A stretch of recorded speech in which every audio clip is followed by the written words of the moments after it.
bahwa berat kerajaan surga itu bukan sesuatu yang mudah, karena yang najis tidak bisa masuk ke dalam Yerusalem baru. Padahal banyak saudara yang hari ini masih najis.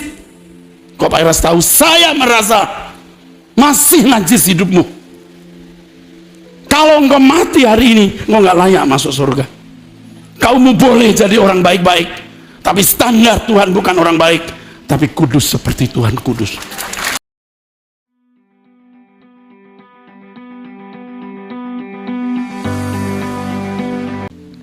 Ini bukan fiksi,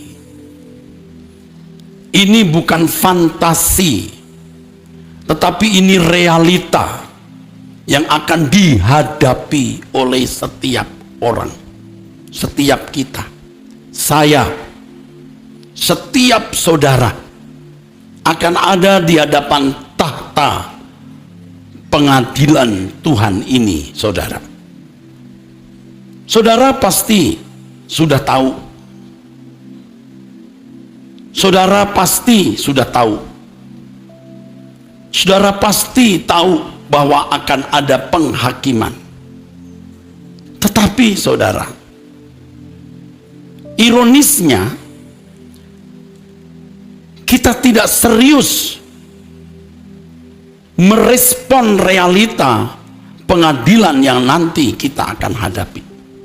Semua orang atau hampir semua orang tahu, terutama orang-orang beragama, bahwa setiap orang harus menghadap tahta pengadilan Tuhan, pasti. Tetapi ironisnya saudara, mereka tidak memberikan respon terhadap realita yang akan dihadapinya. Sama seperti anak-anak yang badung, yang nakal, yang tidak bertanggung jawab. Hidup ini adalah realita yang harus dihadapi.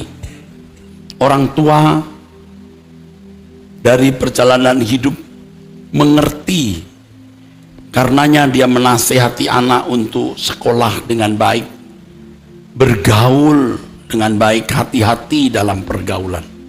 Anak-anak dinasehati untuk fokus belajar demi masa depan. Kalau tidak lulus, tidak memiliki keahlian, hidup nanti akan susah, dipermalukan. Tetapi banyak anak-anak yang tidak mau mengerti, anggap enteng, anggap sepele nasihat orang tua. Orang tua mengalami, tahu saudara, kalau menyia-nyiakan kesempatan pada masa muda, nanti tuayannya di hari tua pahit. Nah, banyak anak-anak yang tidak mau mendengar nasihat orang tua. Ketika mereka sudah menjadi tua, lalu mereka terpenjara di dalam kebodohan dan kemiskinan, mereka tidak bisa keluar dari keadaan itu. Tetapi apapun yang terjadi di bumi ini masih bersifat temporal atau sementara. Betapa mengerikan kalau seseorang sudah ada di hadapan tahta pengadilan Allah. Sebab yang dihadapi itu nasib kekal, keadaan kekal, yang hari ini hampir semua orang menganggap sepele, hampir semua orang menganggap remeh, saudara. Bapak Ibu saudaraku sekalian, apapun bentuk kegagalan yang dialami seseorang di dunia ini, itu masih bukan sesuatu yang dahsyat, masih bisa ditanggulangi dan pasti akan berakhir. Tetapi kalau seseorang namanya sudah tidak tertulis di dalam kitab kehidupan, dilemparkan ke dalam lautan api, terpisah dari hadirat Allah selama-lamanya, itu mengerikan. Ironis lagi saudara, tidak banyak gereja yang menyuarakan dengan tegas, jelas dan keras akan hal ini. Jemaat mendapatkan kesan bahwa ke surga itu tidak terlalu sulit. Dikesankan bahwa kalau orang sudah ke gereja mengaku Yesus sebagai Tuhan dan Juru Selamat, pasti nanti masuk surga. Jadi tidak heran kalau di pemakaman, di rumah duka, di kebaktian penghiburan, pendeta begitu mudah mengatakan bahwa almarhum atau almarhumah sudah ada di surga di sisi Tuhan. Sembarangan, saudaraku, sembarangan. Kalau kita membaca 2 Korintus pasal yang ke-5, saudara, salah satu ayat yang saya sering kemukakan, sering saya mention, 2 Korintus 5 ayat 9. Sebab itu juga kami juga, maksudnya Paulus yang menulis surat ini, sebab kita semua harus menghadap tahta pengadilan Kristus. Kami harus menghadap tahta pengadilan Kristus. Karenanya kami berusaha, kami, ini termasuk Paulus, baik kami diam di dalam tubuh ini maupun kami diam di luarnya, supaya kami berkenan kepadanya.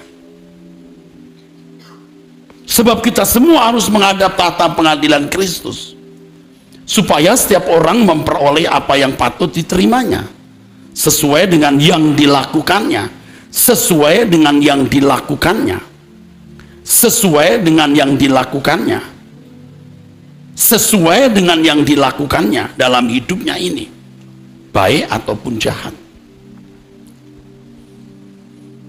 Ada neraca kehidupan yang pasti nanti harus dipertanggungjawabkan di hadapan Allah.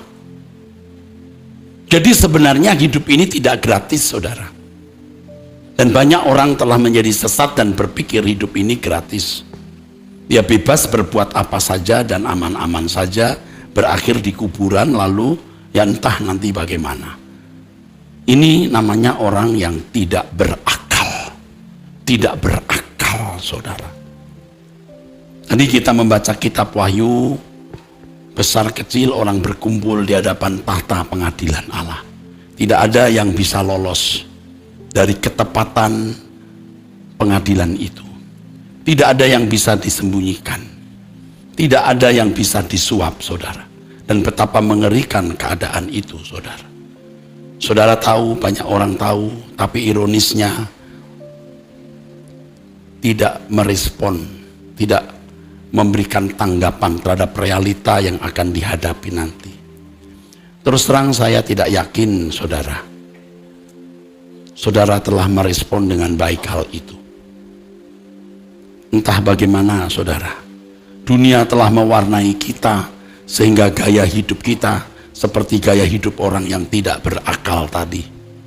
Banyak masalah, banyak kesibukan, banyak kebutuhan, dan menganggap hal di hadapan pengadilan Allah itu bisa disingkirkan. Paling tidak berpikir sementara waktu bisa disingkirkan. Sementara menyingkirkan hal itu, kuasa kegelapan membelenggu dengan dosa, kesenangan, dan berbagai hal.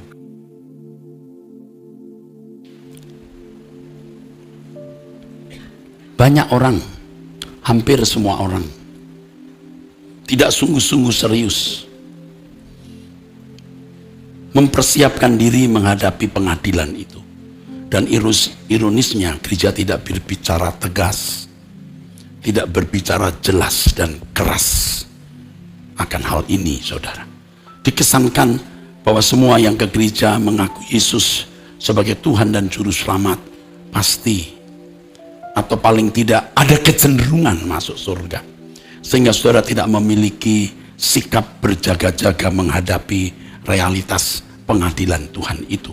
Padahal jelas firman Tuhan mengatakan kita akan menghadap tahta pengadilan Tuhan, dan kita harus menuai apa yang kita sudah tabur sesuai dengan perbuatan kita. Kalau saudara mau jujur melihat diri sendiri, seberapa saudara sungguh-sungguh telah merespon realitas pengadilan Tuhan ini, itu sederhana, saudara. Kalau saudara tidak siap meninggal dunia. Kalau saat ini Anda ditanya, berani meninggal dunia? Berani menghadap tahta pengadilan Allah? Kalau saudara tidak memiliki sukacita, berarti saudara memang belum merespon realita pengadilan Tuhan tersebut.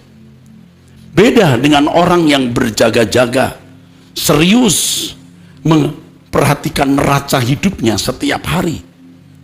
Ya, kita tidak ingin mati muda lalu meninggal dalam waktu singkat sebelum umur kita suntuk, karena kita mau bekerja, berbuah sebanyak-banyaknya, saudara. Tetapi kalaupun kita harus meninggal dan menghadap tahta pengadilan Tuhan, kita siap dan bersukacita karena kita telah menabur. Kita telah menabur dengan kehidupan yang menyenangkan Tuhan setiap hari. Kalau kita berbuat dosa, kita minta ampun, kita memperbaharui diri. Kita serius memperhatikan neraca hidup kita setiap hari. Sebelum neraca akhir, neraca final dibuka, kita sudah membereskan hidup kita dari satu neraca ke neraca berikut. Dan kalau kita melihat neraca hidup kita buruk, merah, kita perbaiki. Dan itu harus menjadi kegiatan hidup tetap, kegiatan rutin, sehingga tidak ada dosa yang terlewatkan masih melekat di dalam diri kita. Supaya kalau kita menghadap tahta pengadilan Tuhan, kita siap dan kita telah menabur pelayanan, menolong sesama, memperhatikan orang miskin, menyelamatkan orang-orang yang di dalam kesulitan dan membawanya ke kerajaan surga. Kalau saudara ditanya, apakah engkau memperhatikan orang lemah di sekitarmu dan sungguh-sungguh membawa mereka ke kerajaan surga?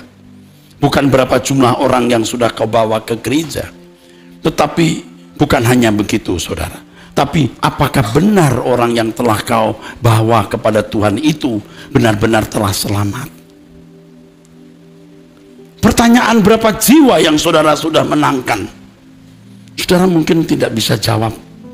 Oke, tidak semua orang harus menjadi penginjil. Tetapi apakah saudara telah ikut berinvestasi untuk pekerjaan Tuhan? Mungkin secara langsung tidak. Tapi kalau saudara membuat seorang penginjil sampai masuk pedalaman Kalimantan, kalau saudara sampai ikut membantu satu gereja membangun PAUD atau sekolah atau kegiatan pelayanan lain, Anda punya investasi di situ. Gereja ini harus punya investasi. Kalau uang saudara menjadi rumah, jadi mobil mewah saya, wah celaka saudara. Celaka sekali saya. Saya menipu saudara. Mengerikan saudara. Jadi apa yang saudara persembahkan untuk pekerjaan Tuhan di tempat ini harus benar-benar menjadi pelayanan. Harus benar-benar berbuah. Mungkin tidak ada auditor, tetapi satu kali neraca pelayanan gereja ini akan dibuka, dan saya paling bertanggung jawab, Pak Kornes Kiong paling bertanggung jawab. Jangan main-main dengan uang jemaat. Berapa banyak saudara yang sungguh-sungguh siap menghadap tahta pengadilan Tuhan? Saya khawatir saudara abai. Saudara punya 1001 alasan bagaimana bisa memberi perhatian kepada masalah pengadilan Tuhan atau hidup di pengadilan Tuhan nanti. Urusan hari ini saja Pak, compang camping berat. Saudara boleh punya alasan, tetapi suatu hari ketika di hadapan Tuhan Anda tidak bisa buat alasan. Dan mestinya apapun masalah yang saudara hadapi, kesulitan, pergumulan, persoalan dan segala kebutuhannya, tidak, maksud saya, tidak mengganggu usahamu untuk melihat neraca hidupmu setiap hari. Masalah rumah tangga, masalah ekonomi, masalah apapun, mestinya tidak merusak perhatian saudara untuk memperhatikan keadaan neraca hidupmu di hadapan Tuhan. Mestinya bisa saudara.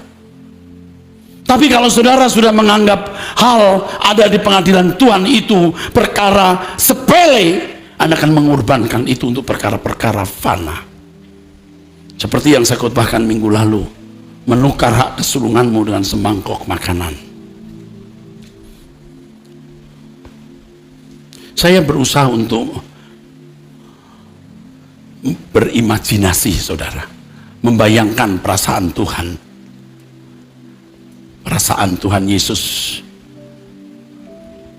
betapa gelisah memperhatikan saudara. Tuhan Yesus sudah mati di kayu salib menebus dosa kita. Saudara ditebus itu bukan hanya supaya saudara bebas dari dosa-dosa yang saudara sudah lakukan, tapi juga supaya saudara benar-benar berkeadaan menjadi orang-orang yang berkenan, seperti yang dikatakan dalam 2 Korintus 5 ayat 9 dan 10. Kami berusaha supaya kami berkenan di hadapan Tuhan, berkenan kepadanya.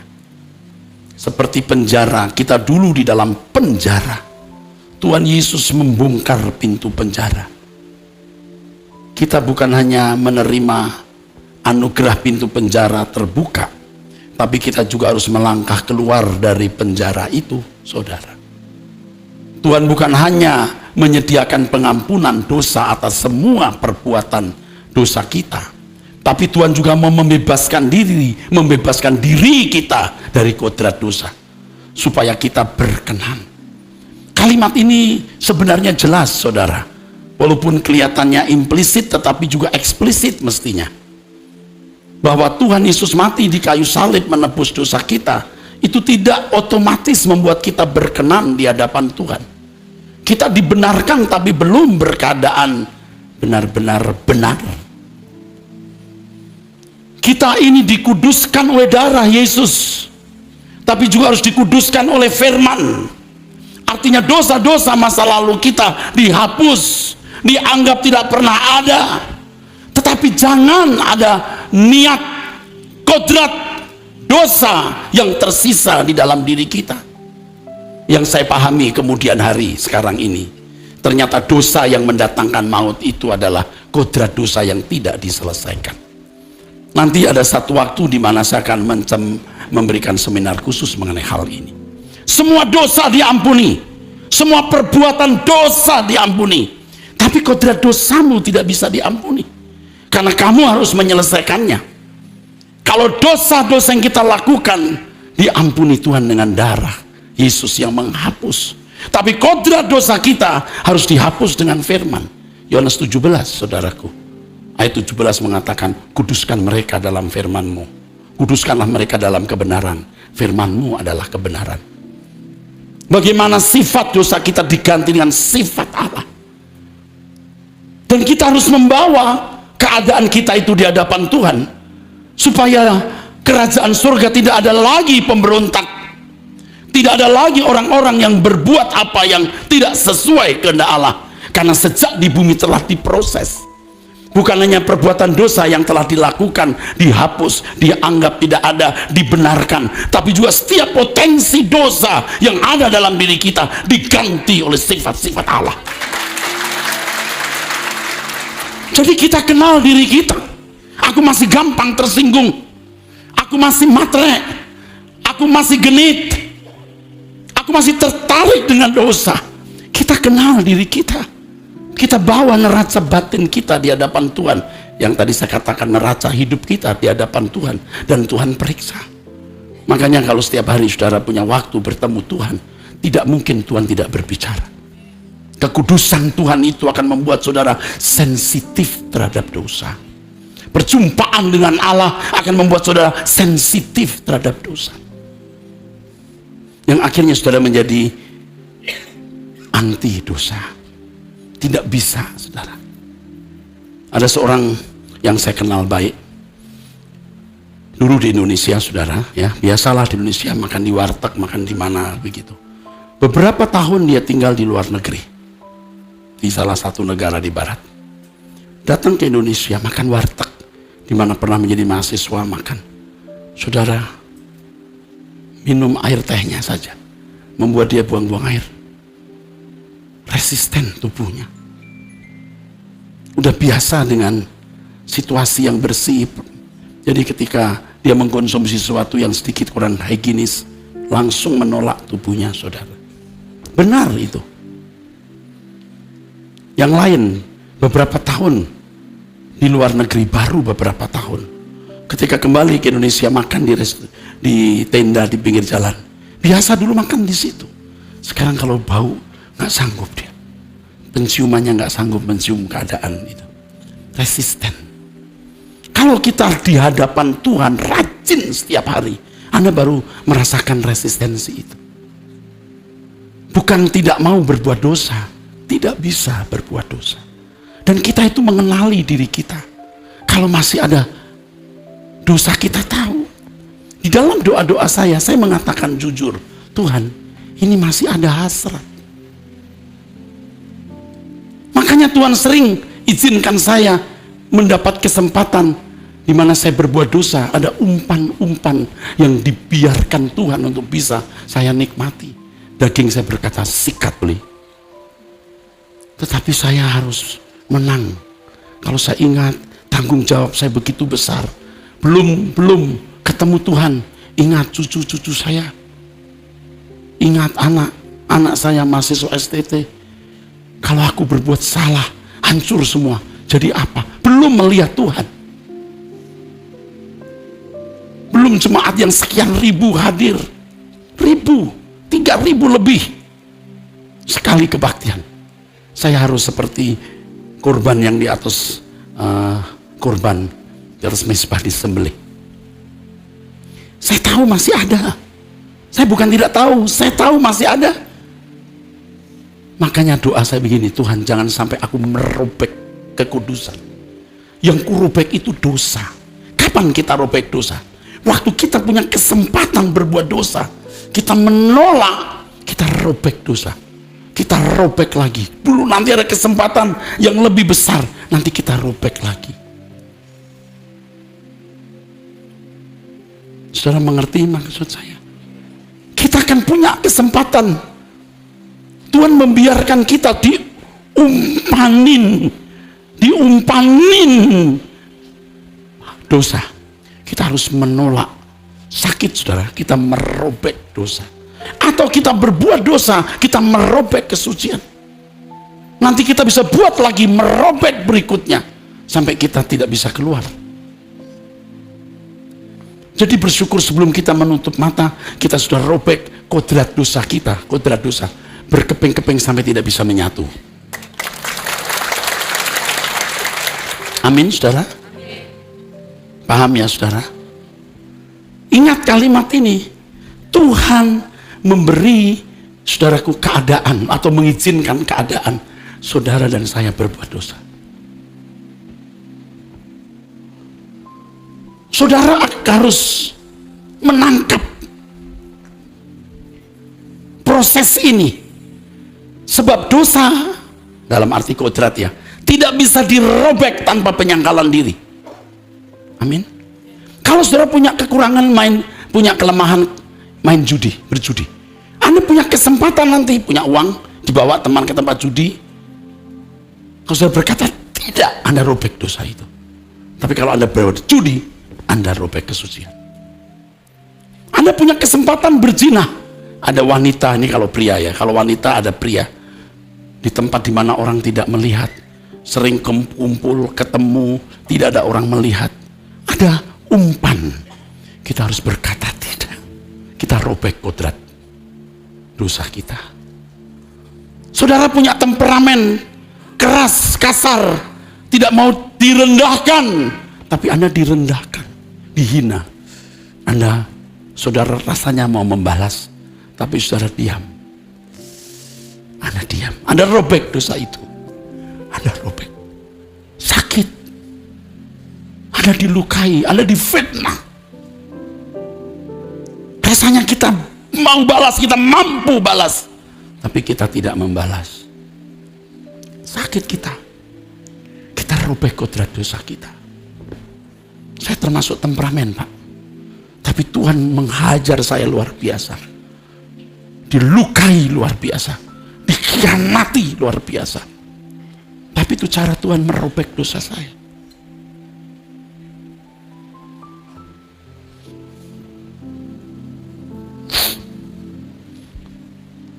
Saya berkata kepada Pak Cornelis kemarin, saya tunjuk wanita yang ada di situ. Ya Pak Cornelis, kamu bersyukur dekat saya nak. Kalau kamu nggak dekat saya, orang lain, kamu sudah rusak. Kamu sayang saya, pasti kamu memberi diri saya tiduri. Kamu rasa berutang budi, tapi saya tidak menyentuh kamu, karena saya merobek dosa dalam daging saya. Saya bukan maksud untuk sombong. Kebetulan ada pengalaman seperti itu. Aku punya kesempatan di tempat tertutup, tidak ada orang lihat. Kesempatan, dan aku tahu dagingku masih hidup. Tapi harus kurobek.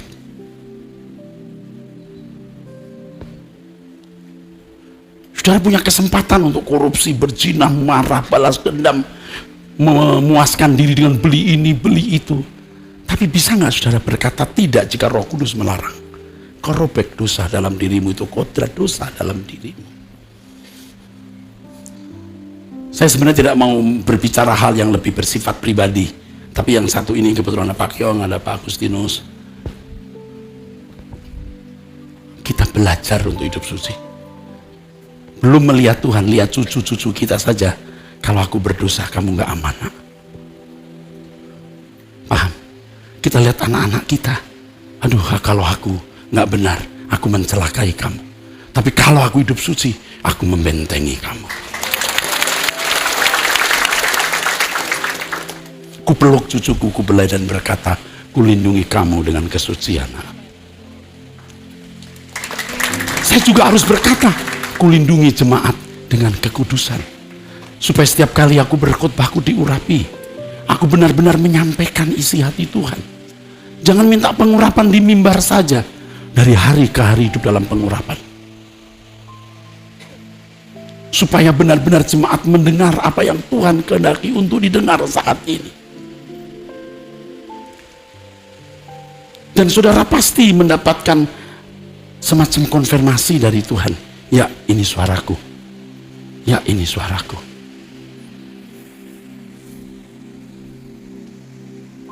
Ada seorang yang menulis di Abang, Pak Eras khotbah pada tanggal sekian. Pak Eras mendengar Tuhan bicara A. Tapi Pak Eras berkata, sebenarnya ini bukan untuk saya rasanya.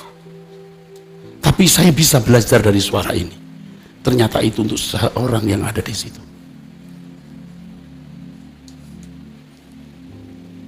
Saya bukan mau dipuji, saudaraku.